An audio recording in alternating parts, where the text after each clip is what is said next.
In this video, I want to show you fault code E7, which is an error which very rarely comes up. It's essentially a setup error.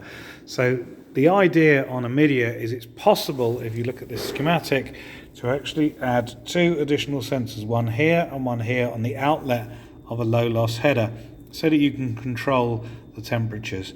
And one of the problems is this fault code E7 is that this sensor here has got a problem. So I'll show you what it looks like if it has the fault. So you can see E7 here, and the sensor would go in here right at the top of the PCB into this red plug here. You can see very carefully that it says TBT1. So in our case, this sensor's not been plugged in, it's an optional extra. So I'm going to show you how to program this out on the controller. So come to the controller.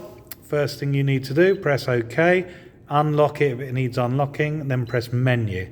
Scroll down to for serviceman, press OK, 2, 3, 4, OK. Now scroll down, keep going, all the way down to input define 15, press OK, and you can see here TBT1 says yes. If you go here, change it to non, press OK, the fault code goes away.